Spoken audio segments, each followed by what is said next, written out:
Bien, bueno, como bien saben, estamos estudiando, ¿cierto?, el tema de confiar en el Señor, de cómo la Escritura en el Nuevo Testamento, así como en el Antiguo, también nos enseña a que no solamente tenemos, sino que podemos confiar en el Señor porque Él es fiel, porque Él es justo, porque por sobre todas las cosas es misericordioso, sabe de que tenemos necesidades, sabe de que tenemos debilidades y, y como dice su propia palabra, si Él fue capaz de dar a su propio Hijo por el perdón de nuestras ofensas, ¿cuánto más no nos dará todas las otras cosas que necesitamos? Así que esa es la confianza que el Señor quiere que nosotros tengamos en Él. Si esto no se trata solamente de si podemos o no podemos, se trata de lo que Él quiere. Eh, Tengo muchos amigos, familiares incluso, que hablan sí, sí, yo creo en Dios, yo confío en Él, pero a mi manera me dicen. Y lo cierto es que si realmente supiéramos quién es Dios, si supiéramos y entendiéramos que Él nos creó a nosotros, que nosotros somos obra de Él para su propósito, entenderíamos que es tan necesario que nosotros creamos en Él, confiemos en Él, como Él quiere que nosotros lo hagamos, no como nosotros pensamos que es correcto. ¿Cómo podrá el hombre pecador, un hombre miserable como yo, saber o entender de qué forma un Dios santo, limpio, puro, poderoso, grande, desea que le adoren, desea que confíen, desea que le amen? Por eso es necesario ir a la palabra de Dios, por eso es necesario que, que, que tomemos este tiempo, no solamente para reflexionar en lo que Él nos dice, sino que también para aprender a conocerle y que por medio de su palabra nosotros podamos enamorarnos más de Él, agarrarnos de su mano y no soltarnos. A pesar de nuestra condición, su mano misericordiosa siempre está dispuesto a abrazarnos. Así que esa es nuestra confianza y para eso vamos a leer la palabra de Dios. Como, como todos los domingos estamos recorriendo el Antiguo Testamento para ver esta fidelidad de Dios en nuestras vidas. Y este domingo nos corresponde el libro de Primera de Corintios. Así que vamos a leer ahí en Primera de Corintios capítulo 15. Primera de Corintios capítulo 15 y voy a dar lectura desde el versículo 12 hasta el 20, que es el versículo que nos convoca para este mensaje.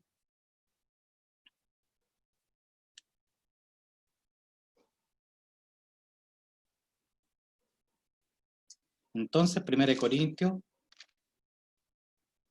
capítulo 15, del versículo 12 en adelante voy a leer hasta el 20. Si lo han encontrado, entonces, le damos lectura.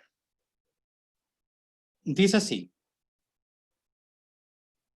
y si Cristo es predicado que resucitó de los muertos, ¿cómo dicen algunos entre vosotros que no hay resurrección de muertos? Porque si no hay resurrección de muertos, Cristo tampoco resucitó. Y si Cristo no resucitó, vana es entonces nuestra predicación. Vana es también vuestra fe. Y aún somos hallados falsos testigos de Dios, porque hemos testificado de que Dios, de Dios, que Él haya levantado a Cristo, al cual no levantó. Si en verdad los muertos no resucitan, porque si los muertos no resucitan, tampoco Cristo resucitó. Y si Cristo no resucitó, vuestra fe es vana, aún estáis en vuestros pecados. Entonces, también los que durmieron en Cristo son perdidos. Si en esta vida solamente esperamos en Cristo, los más miserables somos de todos los hombres. Mas ahora Cristo ha resucitado de los muertos. Primicia de los que durmieron es hecho. Amén.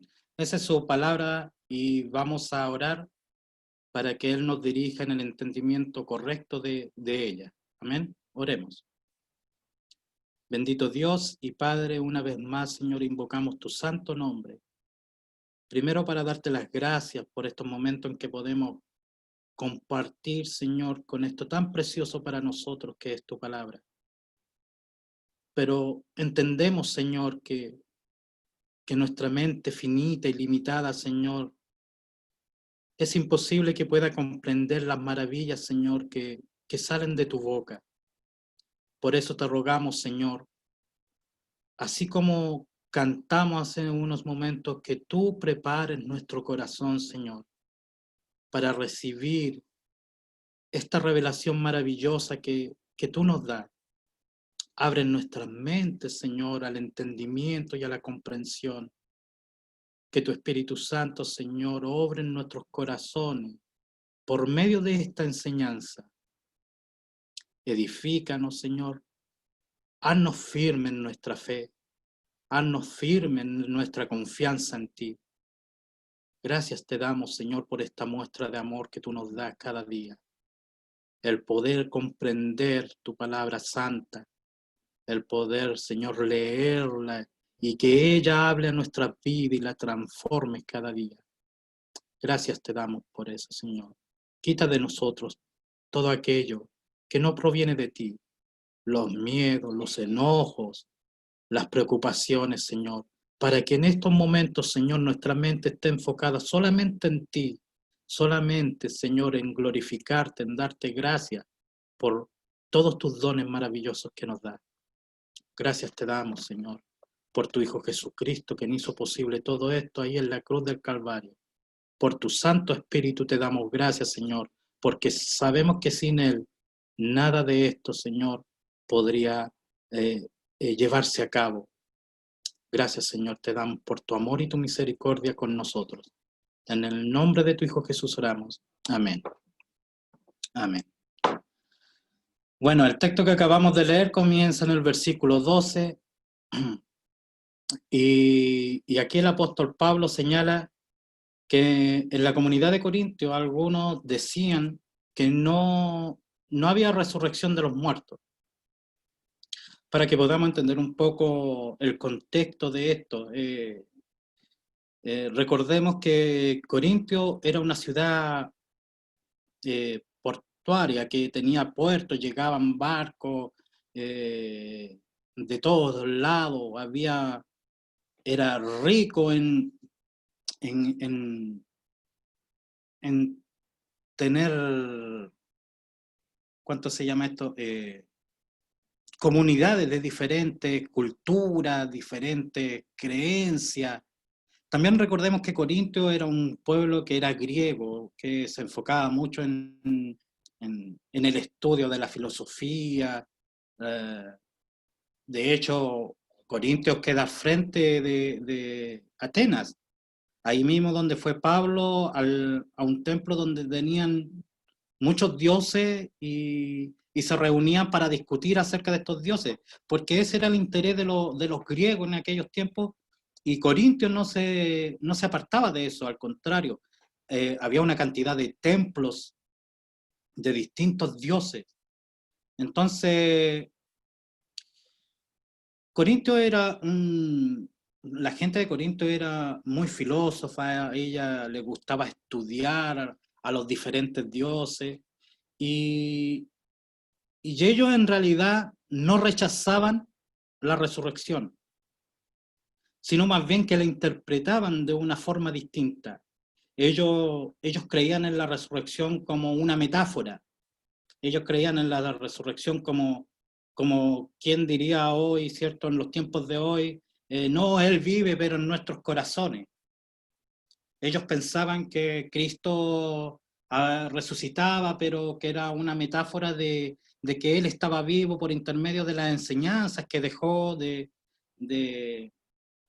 de su conducta, de la herencia. Entonces, no rechazaban la resurrección, pero la interpretaban de una forma incorrecta.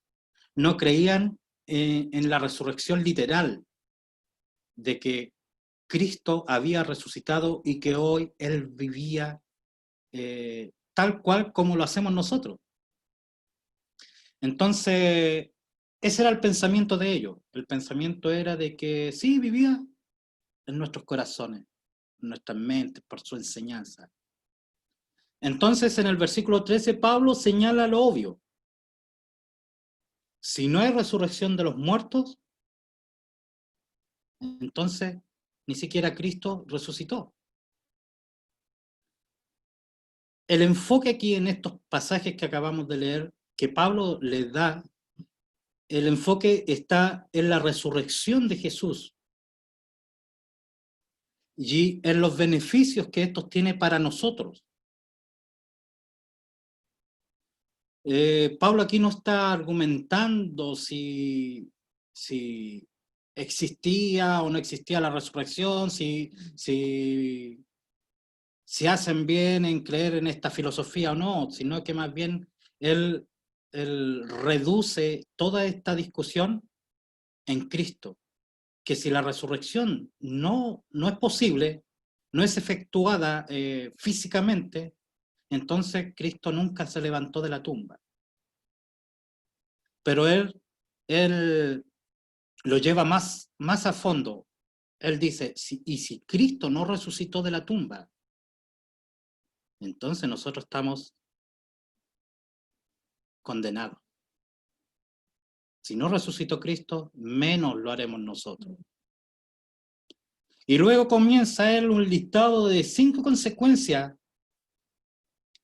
Si es que esto es verdad, si Cristo no resucitó, esto tiene consecuencias para nosotros. Ahora, no es que Pablo ponga en duda la resurrección de Jesús, por ningún motivo. Él dice en el versículo 20, dice, Cristo resucitó y Él es la primicia, el primero de entre todos nosotros de los que habían de resucitar. Entonces, no, Él está seguro de esto. En otras palabras, el apóstol está convencido de que Jesús resucitó de los muertos. Y no solamente eso, sino que su resurrección es la garantía de la nuestra.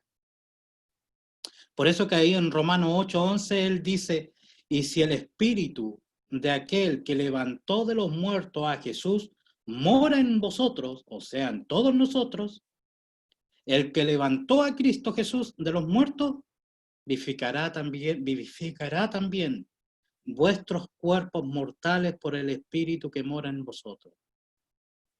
Eso es lo que él dice en Romanos. Dice que el Espíritu de Dios que levantó a Jesús de los muertos, Él también nos levantará a nosotros de la muerte.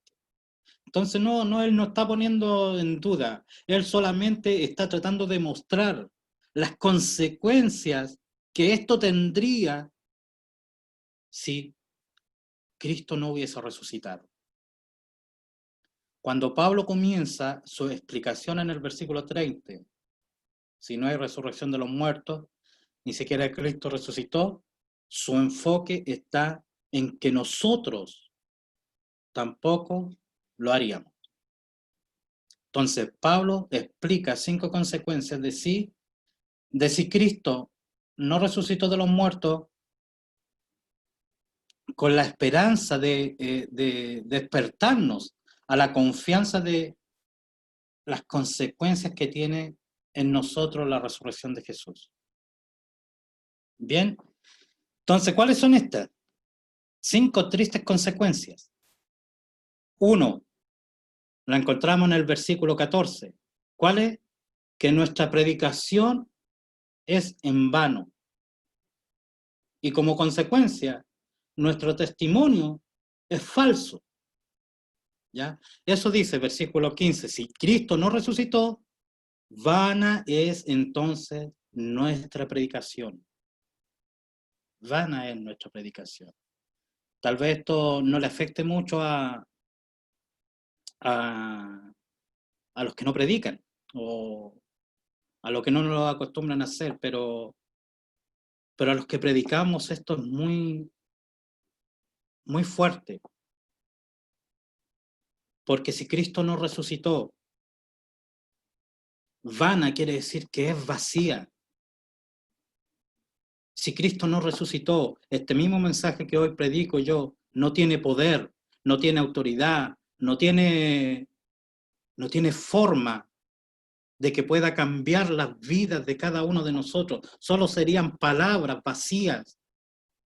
Eso quiere decir con vanas, que no tiene sustento, no tiene consistencia.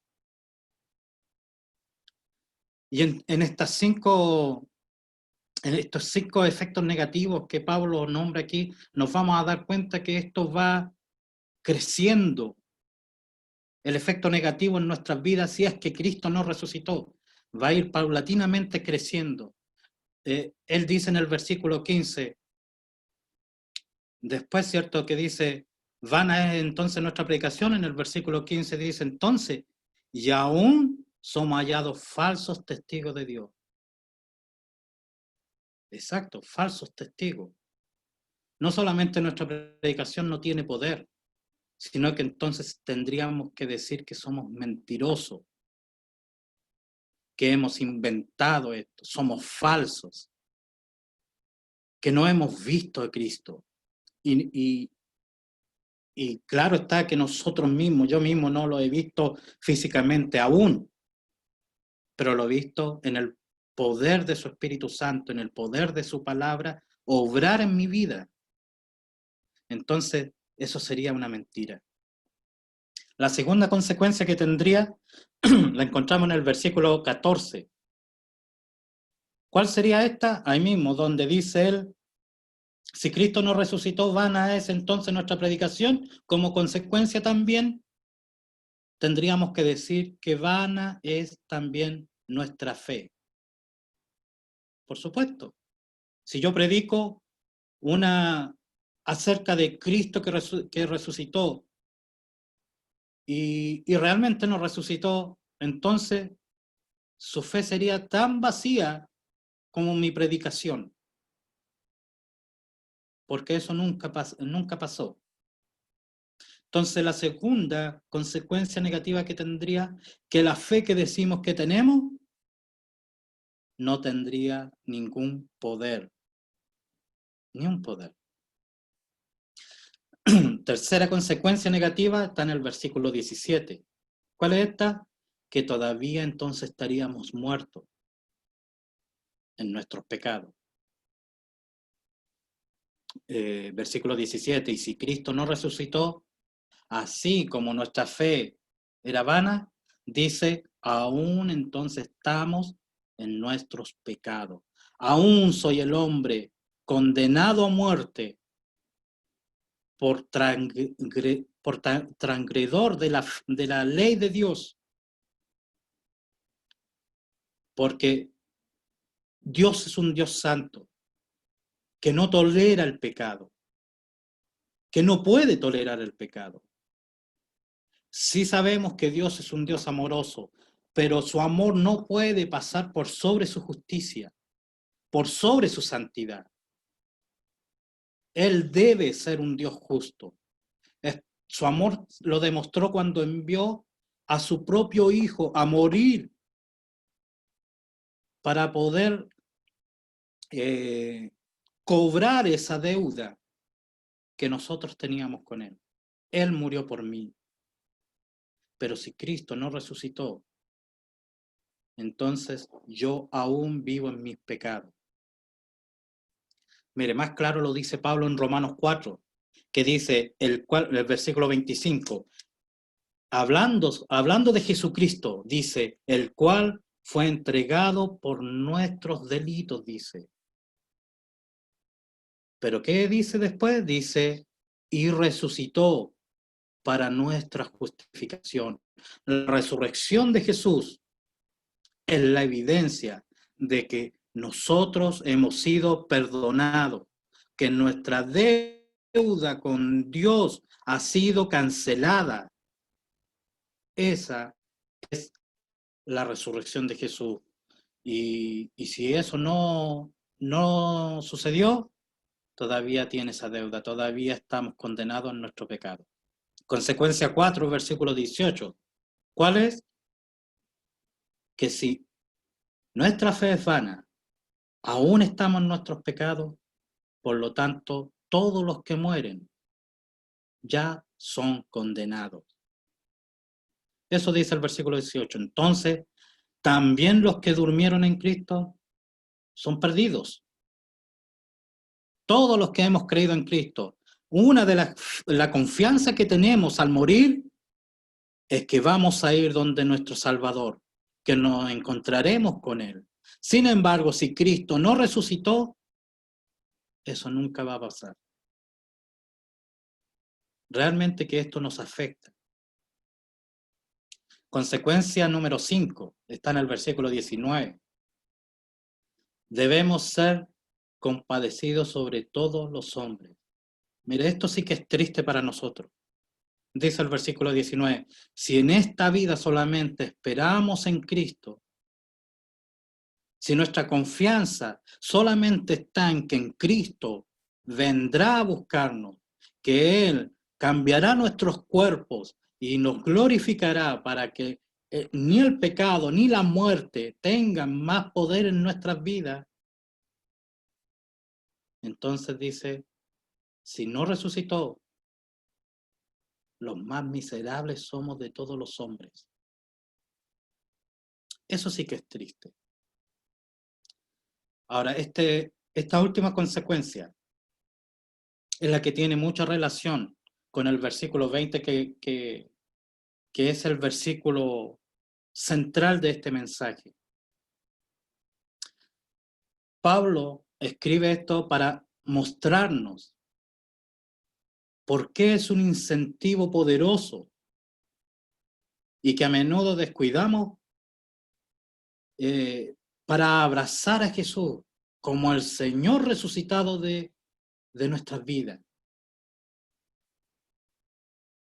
y aferrarnos a la esperanza de su propia vida, de que gracias a que Él vive, nosotros tenemos vida. Creo que la mayoría de nosotros hemos tenido esos momentos más elevados cuando soñamos con pasar nuestra vida al servicio de esta causa maravillosa que es el Evangelio. Esta causa que es predicar el Evangelio, dar testimonio de este amor y esta misericordia de Dios y llevar a otros al conocimiento de Jesucristo. A pesar del tremendo costo que esto puede llevar para nuestras vidas. Pero también sé que aún en mi propia vida hay otro lado que tenemos, otros sueños de los que no estamos muy orgullosos, y es que soñamos con todos los placeres físicos, toda la comodidad material, todos los valores terrenales, todas las delicias, toda la estima, la fama humana que es posible obtener en esta vida. Y no nos sentimos orgullosos de eso. Pero la vida de Pablo nos muestra que es posible optar por la primera opción. El apóstol Pablo vivió su vida tomada de esta primera opción. Él derramó su vida para llevar las buenas nuevas de Jesucristo a las personas que perecen para que tengan vida eterna. Los riesgos los tomó. Y el sufrimiento que soportó fueron increíbles. ¿Cuál fue su motivación?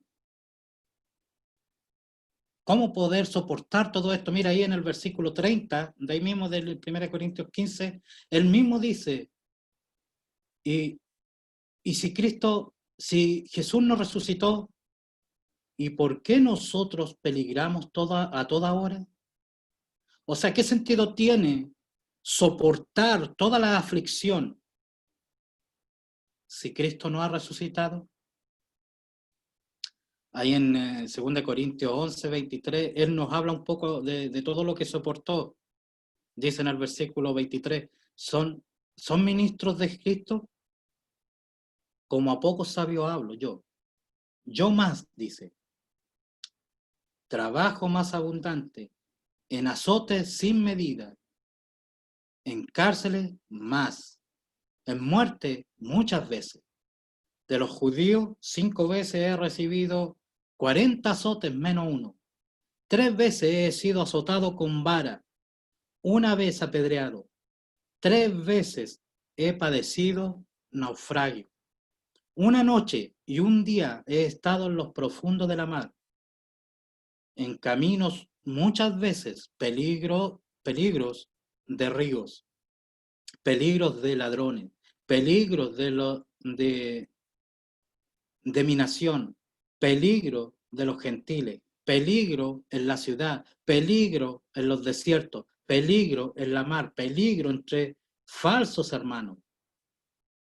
He trabajado y fatigado en muchas vigilias, en hambre, en sed, en muchos ayunos, en frío, en desnudez. Esa fue la vida del apóstol Pablo. Esa fue la vida de querer vivir bajo la dirección de Dios. En otras palabras, aquí hay una vida de amor radical, arriesgada, peligrosa y sacrificada por Cristo. Pero ¿de dónde proviene todo eso? De la misma parte donde va a provenir que nosotros podamos llevar una vida así. Veamos el versículo 19 del versículo 15, del capítulo 15 de 1 Corintios. Si en esta vida solamente esperamos en Cristo, los más miserables somos de todos estos hombres. Esto en realidad quiere decir, si Cristo nos resucitó, si no creemos que Cristo vive hoy, entonces somos los más dignos de que el mundo tenga compasión de nosotros, porque no tenemos futuro. Entonces él responde en el versículo 20, mas ahora Cristo ha resucitado de los muertos, primicia de los que durmieron es hecho.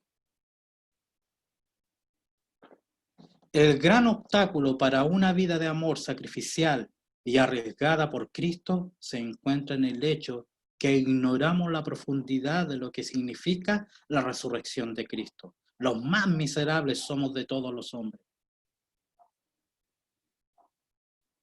Pablo dice ahí en el versículo 32 del mismo capítulo 15 de 1 Corintios,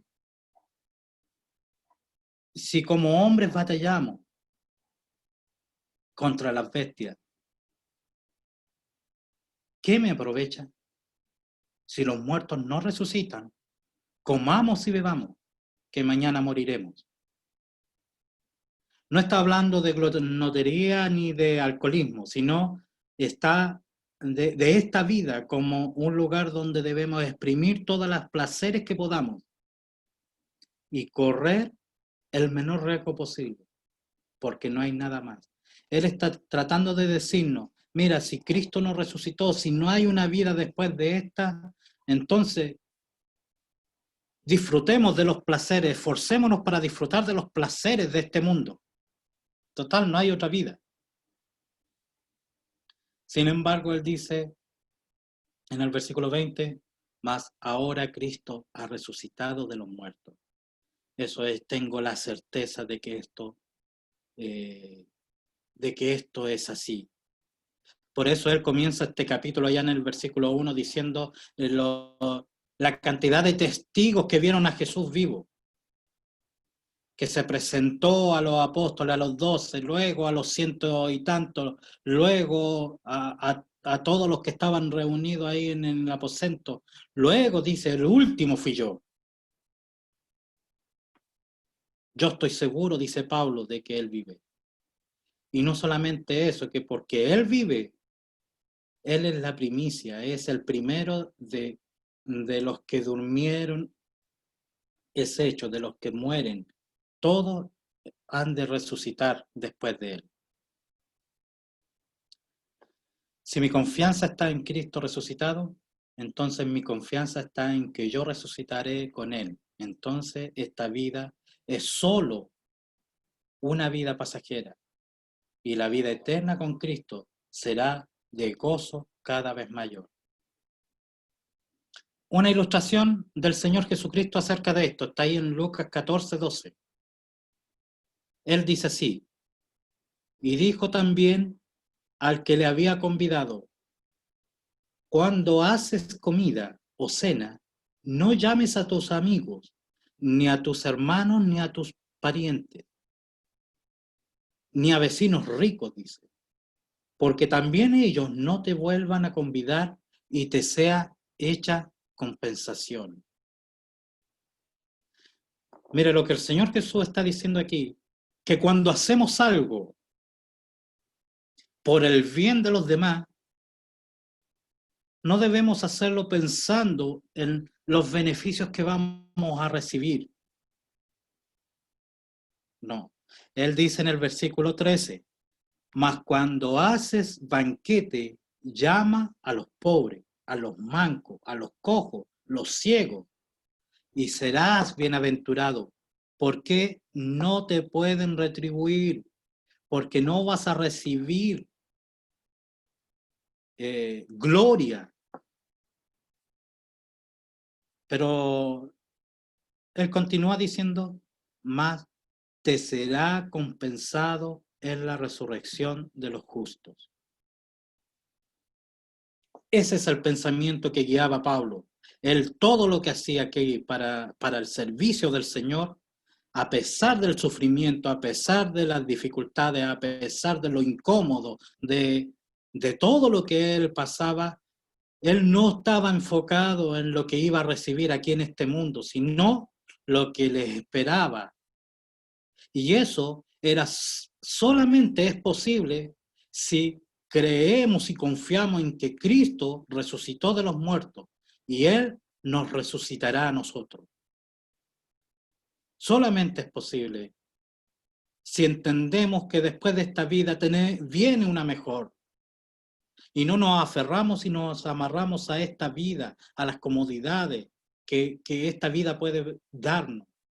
Por eso dice el Señor ahí en Mateo capítulo 5, en el Sermón del Monte, poner tu mira en las cosas en el reino de Dios. Y todo lo demás será añadido. Él dará todo lo que necesitamos. Él no nos dice que hinchará nuestras billeteras de dinero. Él dice que nos dará lo que necesitamos. Pero nuestra mirada debe estar puesta en las cosas del cielo. Pablo dice en Hebreos 12, versículo 1, por tanto nosotros también, teniendo de alrededor nuestro una tan grande nube de testigos, dejando todo el peso del pecado que nos rodea, corramos con paciencia la carrera, que no es impuesta, no es propuesta. Mire, sí debemos vivir esta vida dejando todo pecado. Pero aquí, en este pasaje específico, Pablo se refiere al pecado que impide que corramos la carrera. Todo eso que es la codicia, todo eso que es la envidia, que es el buscar nuestro bienestar propio y despreocuparnos de esparcir el evangelio por aquellos que no han oído de Cristo. Debemos invertir nuestro tiempo, nuestro dinero, nuestro esfuerzo. Todas nuestras fuerzas deben estar enfocadas en que el evangelio sea esparcido por el mundo, no importando las dificultades que podamos tener. La palabra de Dios dice que si la semilla que cae en la tierra no muere primero,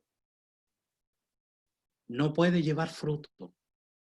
Es necesario que muera para que germine, para que crezca y pueda dar fruto. Es necesario que nosotros, como la semilla que el Señor ha dejado en este mundo, muramos a nosotros mismos para que podamos vivir para Él.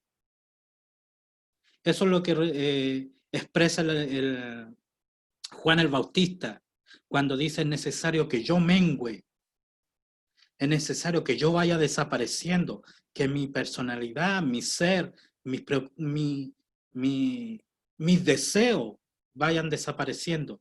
¿Para qué? Para que el deseo de Dios crezca en mí. Todo lo que vivo en la carne, dice Pablo, lo vivo en la vida de Jesús. Es Jesús viviendo por medio de mí. Entonces, dice el apóstol Pablo en Hebreos 12, dejando todo el peso del pecado que nos rodea. Corramos con paciencia la carrera que no es propuesta, que Dios propuso que nosotros anduviéramos en ella. Versículo 2 dice: ¿cómo hacemos esto? Puesto los ojos en el autor y consumador de la fe. ¿Quién es este? Jesús, el cual, habiendo sido propuesto gozo para él, sufrió la cruz, menospreciando la vergüenza.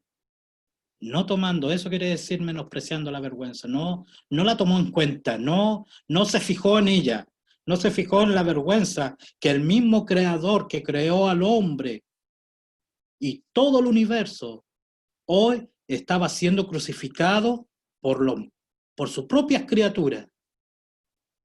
No, él no tomó en cuenta la vergüenza. ¿Por qué? Porque dice, porque se sentó a la diestra del trono de Dios. Ese es el ejemplo. Esa es la vida que Cristo espera de todos nosotros. Eso es lo que quiere, lo que refleja Pablo ahí en 1 Corintios 15:20. Él quiere que sepamos esto, que Él resucitó y que la consecuencia maravillosa de su resurrección es que nosotros resucitaremos con Él. Entonces, pensemos en esto. Dice el versículo 3 de Hebreos 12. Reducid, pues, a vuestros pensamientos a aquel que sufrió. Tal contradicción. Sí, parece una contradicción. Parece una contradicción que el Señor quiera que nosotros suframos por su evangelio, que nosotros padezcamos. ¿Recuerdan el llamado de Pablo ahí en Hechos? Le dice a Ananías: ve a donde él, porque es necesario que él sepa cuánto debe padecer por mí. El Señor no está preocupado de que no padezcamos en este mundo. Él sabe la maravilla que tiene en la otra vida para nosotros. Él quiere que nosotros vivamos conforme a su palabra, independientemente del sufrimiento o la condición de este mundo. En el mundo tendrán aflicciones, dice. ¿Por qué? Porque yo no soy de este mundo. Si a mí no me conocieron, dice el Señor Jesús, menos a ustedes. Entonces dice Pablo: reducid pues a vuestros pensamientos a aquel que sufrió tal contradicción de pecadores contra sí mismo. Que no os fatiguéis en vuestro ánimo desmayando. Que aún no habéis resistido hasta la sangre, combatiendo contra el pecado. Esta es una lucha contra el pecado, contra el enemigo, que es el diablo, que quiere arrebatar al hombre para arrastrarlos con él al infierno. Es necesario que nosotros prediquemos el evangelio, es necesario que nosotros vivamos vidas piadosas, santas, limpias, para que otros lleguen al conocimiento de Jesús. Eso es lo que dice el versículo 28 de Hebreos 12. Así que tomando el reino inmóvil, vamos a Dios, agradándole con temor y reverencia, porque nuestro Dios es fuego consumidor. No nos olvidemos de esto, hermanos. Cristo ha resucitado para que nosotros tengamos vida eterna, para que nuestra vida allá con Él sea una vida maravillosa, de gozo, de plenitud, sin enfermedades, sin dolores, sin preocupaciones, sin vacunas para el coronavirus. Pero Él nos ha dejado en este mundo con un propósito, que seamos testigos de su amor, que seamos testigos de su misericordia. Pero para eso debe morir nuestra vida antigua y vivir la vida que Cristo quiere que vivamos. Amén. Es difícil, es difícil. Por eso es que Él ha dejado de su espíritu, para que esto pueda hacerse. Yo con mis propias fuerzas no puedo, porque yo soy el más sucio de todos. Pero su gracia y su misericordia puede hacer lo posible en mi vida por medio de su Espíritu Santo. Esa debe ser nuestra confianza. La resurrección de Cristo es nuestra seguridad para que nosotros vivamos vida eterna junto a Él en su reino. Amén. Gracias, hermanos. Que el Señor les bendiga a todos.